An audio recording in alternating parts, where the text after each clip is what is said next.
Hi guys, it's Robbo here and welcome back to part 3 of my building tutorial for this metal base.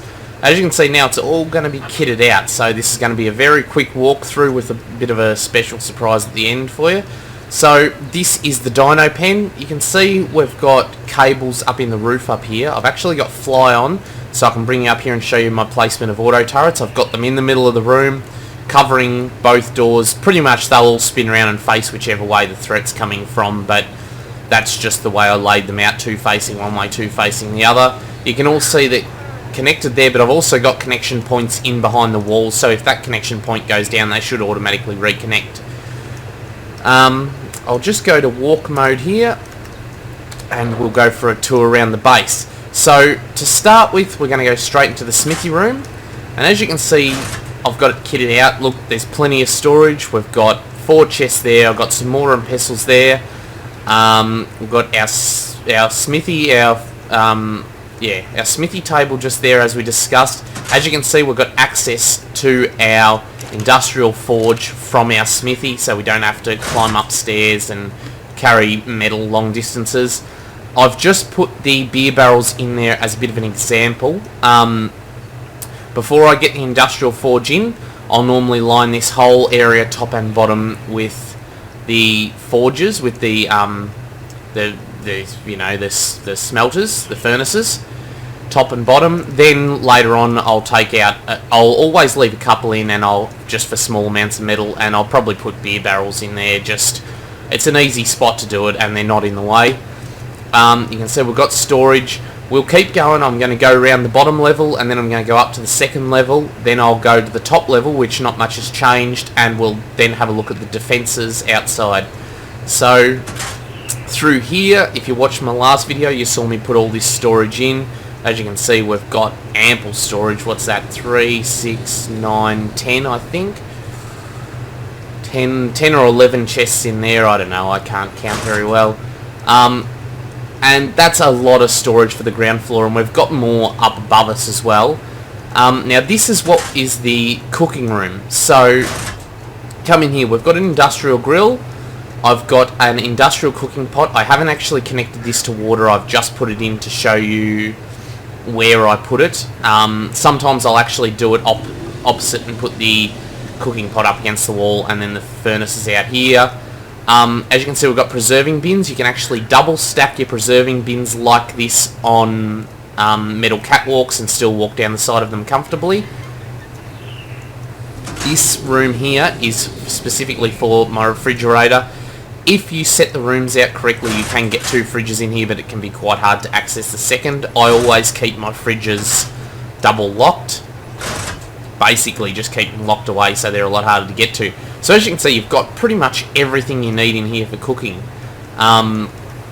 When you don't have the industrial cooking pot, you can put a couple of just normal cooking pots in here.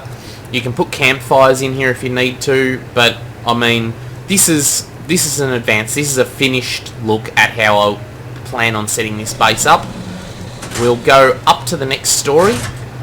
We'll go back to our smithy, our smelting room. In through here, so this is our ladder up to the second story. Now this is our vault, as I've shown you before when I was building this base. So you can see basically straight from our smithy room we've got access to our vault without having to go too far, but it's still protected by 2 doors, so you've got to go through at least 3 doors or minimum 2 walls anywhere to get to it. If you come through this side to get to the vault, more than likely you're going to be going through dinos to try and get to it. If you're coming through this side, you'll find a lot of people will bust through the wall, and then they'll get confronted with all these chests and just sort of get excited and spend a lot of time destroying the chests and don't think to go straight through a wall. They go through doors instead. I found pretty much once people bust into a base through an outside wall or an outside door, they'll take the less they'll come in through where the base is least defended. So if one side hasn't got many auto turrets on it, that's the side they'll come through, whether they have to come through a wall or not. But once they're inside, they'll generally try and stick to going through doors. So by doing this, you can see you've got basically they can just end up going around in circles looking for all the different ways to get upstairs. So yeah, as I said, we've got the vault in here. You can see part of our electrical systems in here. This is a good spot to log off. Sometimes you'll glitch into the vault and stuff like that, but it can't be helped. Generator's in here, and our light is in behind the door there, as you can see. I didn't explain in my video why I put the light in behind there. It's for a couple of reasons. Number one is bloom quality. If anyone's familiar with the bloom quality command, it's to stop basically the shine off the inside of metal bases. Some people paint, but then some people use r.bloom quality space 0 in your console commands to turn off the bloom. I'll turn it, oh no, I won't turn it on, but that's what you use. The reason I put the light in behind there is if people haven't got that turned on, it takes a bit of the shine off the rooms. If you put the light in the same room you're standing in, it can be quite glary. Number two is if you're coming back to the base and you have a look and you see auto turrets out on the roof. Oh, by the way, this is actually the new redwood biome. Since my last filming, it has moved my base to the centre of the redwood biome, so that was pretty cool. Yeah, so you'll be flying back to the base and you see your auto turrets offline, but if your lights are still on, you know that someone's tried to break in but haven't accessed your actual generator. The only problem is in the wiring somewhere, so you don't have to go running around checking, you know, certain sections to try and work out where it's busted. Right, we'll go up to the next story. I'll just shut all these doors. Okay, so this is the second story. This is my fabrication room. As you can see, we've got the fabricator in here. Access once again to our industrial forge and straight to the fabricator without having to do too much effort. You can actually get these lined up, but I've got the commands turned off. Just turn them back on. See, we can access them both there. I always put a second smithy up here. Just if one person's using one downstairs, you've got a second one. If people break in downstairs and you need to make guns or you're trying to make bullets, do it upstairs. Got a chemistry table up here for making our narcotics and stuff. However, before you build that, you can put your mortar and pestles up here if you like. I generally tend to put them downstairs because you've got to carry so much rock, like so much stone in, but this is just an example to show you how much room there is up here. You could always put two fabricators in. There's plenty more room over here for storage or whatever you think you need more of. You can put more fridges in, fridges for eggs and stuff like that. I've got a bit of a wall map here. It's not really going to show too much. Just looking at the map though, you can see up the top there, right in the middle, latitude 20, longitude 50. They've just changed the snow biome to cover that mountain as well, the central mountain up the top. And this redwood biome that we are actually in, where we are located at the moment, is around about 60, latitude 60, longitude 43, 42 and a half, 43, so we're pretty much right there in this map. I don't know if this whole island is redwood biome, to be quite honest, I haven't explored yet, but this is what they've changed. So yeah, this is our fabrication room, once again with vault access at the top, so you can put all your metal in downstairs, bring it upstairs, put your crafted things in downstairs, bring them upstairs. Not too much hassle, not having to carry stuff up and down ladders all the time. We have another area of storage in here. This is another 3, 6, 7 chests in here, so this base has got ample storage for its size. I'll go up into here and I'll show you what I do for my bedroom. So this is the bedroom just here. You can see we've got 4 beds. You can actually fit more beds in here, but I just put 4 in for now. You can see I've got 6 air conditioners, and this is related to breeding. But we've got 4 beds, the 6 air conditioners. Now this is a little bit of a modification that I will sometimes do to my base, depending on how I'm setting it up. If I'm putting my egg laying dinos upstairs and not building a separate barn and stuff for them, this is what I'll do. So this is the second room. This is up above the cooking room, so you can see I've got another fridge in here, And then we come through this door, and we've actually got another... I haven't put the fridge in. We're meant to have another fridge in there. And this is our greenhouse. As you can see, we've got all our plants growing in here. Compost bins, all your compost bins are just there. Water pipes coming down from the roof up there above us. And this is a good little spot to put your greenhouse up off the ground, out of the way, can't be destroyed. Easy access. With a fridge here to put your plants in. And then this fridge in here is generally what I'll put eggs in and jerky in. This door here just opens out into the top of the dino pen on the side of the base, as you can see. So we'll go upstairs. There's not much changed in the actual dino pen, but I'll explain a couple of things up here once we get up there. So we come up here. Now, where I placed the air conditioners downstairs, they are actually right underneath me just here. So you can actually place your eggs right here for RGs, anything that's big enough to get out dino doors, and hatch them in the top of your base here, out of the way where they're safe, if you don't want to build a second facility. You can see I've got some auto turrets inside. These will actually, to this end will cover one door, to this end will cover that door, to that end will cover that door. You don't have to put them in. I've just put them in just to, as a bit of an example as to where I may put in some auto turrets. Got furnace industrial forge access here, which you don't necessarily need, but I've put it in just once again as an example. We'll go up the ladder. Now you can see here I've got electrical cables running up in several spots. Now these don't branch off anywhere in this room, they run up from bottom to top, so that if anyone is trying to take out your auto turrets on the roof, they have to take out six individual connectors to take out all your auto turrets on the roof. That's if they can't get into the bottom of your base.